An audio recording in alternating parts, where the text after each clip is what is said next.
na njia ambayo sisi wote mpaka boda hata wajui. Hiyo kitu haitupendezi kabisa. Tena sana sana kama sisi vijana. Sisi kama vijana, hii shule ndio backbone ya hii area. Wanafunzi wote wamejaa hapa.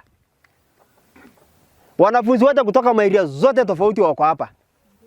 Na hii shule ndio the symbol of unity ya Burat mzima na kaunti ya Isiolo mzima. So sisi tunataka kuuliza leo,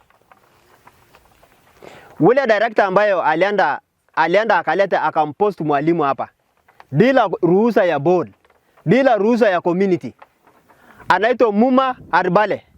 Muma Arbale, tunataka kukuambia leo, hiyo decision ambayo ulienda kufanya kivyako. Jamii ya Elsa hakuwa na hiyo habari. Unajua ni kwa sababu gani vijana wana demonstrate katika hii country? Kwa sababu nini? Unakuja unaleta sheria ambayo unaenda unachukua mikononi mwako, unakuja kuwekelea ndani ya hii jamii.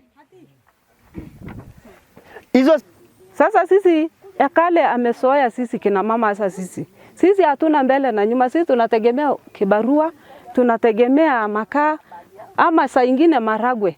Asa mimi ninakujanga hata naambia Yakale, mimi sina chochote, maragwe ndio hii, haina bei, nitafanya nini? Ananiambia mimi, mama lete maragwe. Anapima hiyo maragwe, ananiokolea mimi school fee nusu kwa hiyo maragwe. Kabisa. Sasa mimi ninafurahia Yakale juu anajua shida yetu na ametusoea. Sasa hii msichana ameletwa principal, hajajua shida za wazazi. Bado ni mchanga sana. Ajui wasasi vile wanakaanga. Si atakuja atukimbize hasa saa hii grade 9. Hii grade 10. Saa hii wameangamia kabisa, wanaenda hivyo. Wameshindwa ataenda hata kueleza huyo principal nini. Juu sasa kuna wengine hawana transport ya kupeleka mtoto, kuna ule amepigwa Kisumu, wajia sijui wapi. Yakale alipoingia kama principal, alikuta minisco yetu iko chini, tulikuwa 2.8. Na sasa ameiondoa kutoka 2.8 ametufikisha 5.4.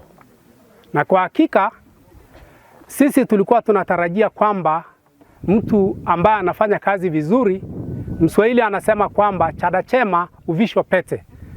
Kwa kinyume na hiyo, yeye ni kama anaadhibiwa, ni kama anaondolewa mamlaka, ni kama anavunjwa moyo.